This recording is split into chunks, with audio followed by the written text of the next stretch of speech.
ជំរាបសួរពុកម៉ែបងប្អូនទាំងអស់គ្នាស្វាគមន៍មកកាន់វីដេអូថ្មីសម្រាប់វីដេអូនេះដែរខ្ញុំនឹងបង្ហាញអំពីសកម្មភាពនៃការកាច់ពោតនៅក្នុងទឹកចំពោះវីដេអូនេះដែរគឺខ្ញុំថតចេញអំពីទីតាំងនៅភូមិទី1ឃុំកំពង់ទ្រាស្រុកក្រូចឆ្មាខេត្តត្បូងឃ្មុំបងប្អូនមួយចំនួនច្បាស់ជាឆ្ងល់ហើយថា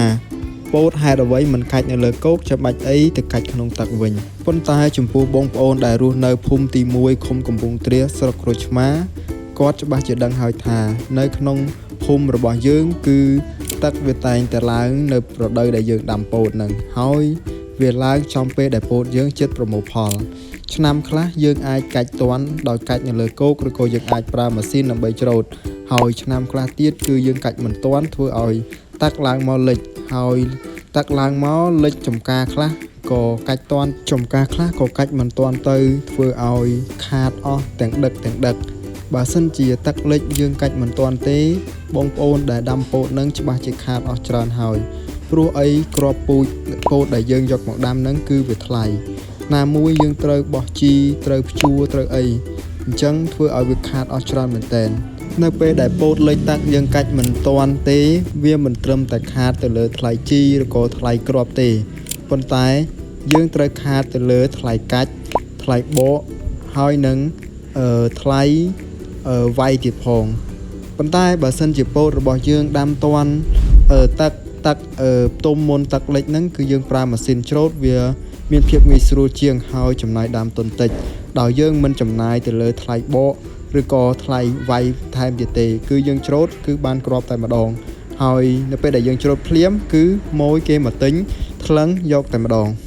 មិនត្រឹមតែប៉ុណ្ណោះទេនៅពេលដែលយើងកាច់ពោតលិចទឹកគឺយើងត្រូវចំណាយពេលយូរថែមទៀតផងបើសិនជាយើងកាច់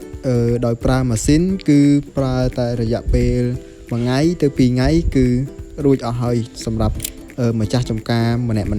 ប៉ុន្តែបើសិនជាកាច់ទឹកលិចគឺចំណាយពេលយូរមែនតើអ្នកខ្លះកាច់ទៅដល់មួយអាទិត្យអីទើបកាច់អស់គ្រប់ចំការចំពោះការកាច់ពោតនៅក្នុងទឹកវិញគឺក្នុងមួយថ្ងៃគឺយើងកាច់បាន2កូយន្តទៅ3កូយន្តតែប៉ុណ្ណោះដោយសារតែយើងត្រូវមានច្រើនដំណាក់កាលគឺយើង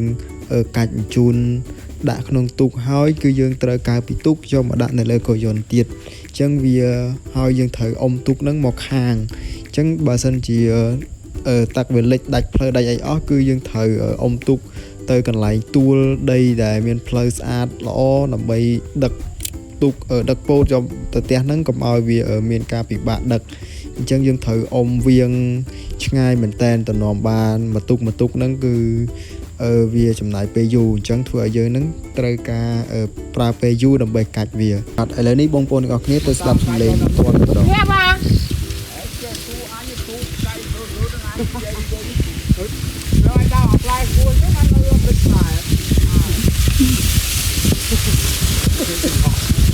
វាមួយអស់បានហើយដល់មួយគ្រឿយនេះយកនេះពុកកាច់មួយអាំងកូនយកនេះបាទឥឡូវនេះយើងមកមើលអំពីសកម្មភាពនៃការកាច់ពោតវិញម្ដងអញ្ចឹងដូចជាបងប្អូនបានឃើញនៅក្នុងវីដេអូនេះអញ្ចឹងគឺទឹកហ្នឹងគឺវាត្រឹមកវាត្រឹមទ្រូងរបស់យើងហើយយើងកាច់ហ្នឹងគឺយើងចុះក្នុងទឹកកាច់តែម្ដងមិនមែនយើងអង្គុយនៅលើទូកកាច់ទេអញ្ចឹងយើងចុះនៅក្នុងទឹកគឺយើងត្រូវមានកធុនសម្រាប់ដាក់ពោតដើម្បីយកពោតពីកធុនហ្នឹងដាក់លើទូកបើសិនជាយើងដើរកាច់បាន2 3ផ្លែយកមកដាក់លើទូកហ្នឹងគឺវាពិបាកមែនតើគឺយើងលុកពោតលុកអីហ្នឹងគឺវាមានការយូរអញ្ចឹងយើងត្រូវមានកធុនសម្រាប់បញ្ជូនវាមកដាក់ក្នុងទូកឥឡូវនេះបងប្អូនទាំងអស់គ្នាមកស្ដាប់សំឡេងនៃការកាច់ពោតថាវាមានសំឡេងយ៉ាងម៉េច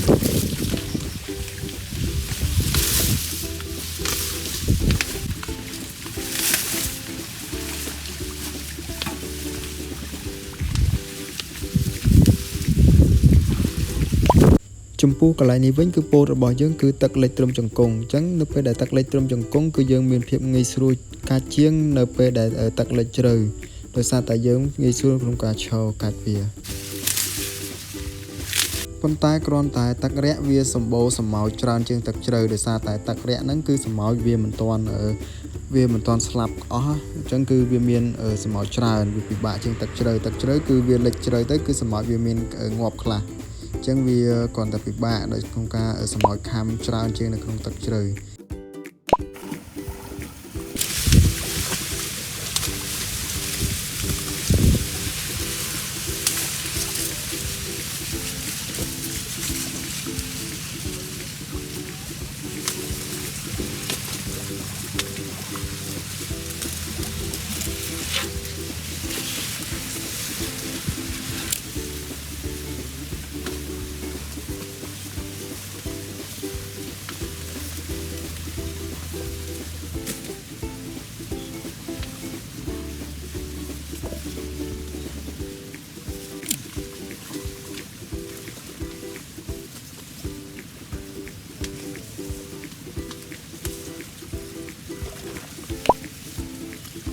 បាទបងប្អូនអរគ្នាឃើញទេបាទនេះគឺពេញកធនគឺយើងត្រូវជូនពោតហ្នឹងយកមកចាក់លើទូកបែបហ្នឹងបាទឥឡូវនេះគឺយើងកាច់បានច្រើនដែរហើយគឺចិត្តពេញទូកដែរហើយគឺយើងនឹងរៀបនឹង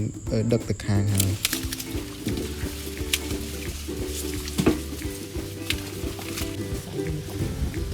ធនធំហ៎អាចជួយលើគាត់បាទ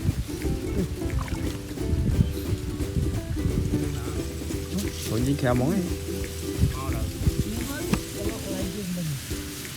នៅពេលដែលយើងកាច់បានពេញទូកហើយគឺយើងចាប់ផ្ដើមអុំទូកមកខាងដើម្បីកើពោតពីលើទូកដាក់នៅលើកោយន្តដើម្បីដឹកយកមកផ្ទះដើម្បីបកពោតបកសវកវាចេញដើម្បីទុកតែផ្លែដើម្បីវាយនៅក្នុងម៉ាស៊ីនហើយនឹងលក់ទៅឲ្យអ្នកទិញខ្ញុំសង្ឃឹមថាតម្លៃពោតនៅឆ្នាំហ្នឹងនឹងមានតម្លៃថ្លៃជាងឆ្នាំរដងដោយសារតែបងប្អូនកសិកររបស់យើងគឺគាត់បានប្រើ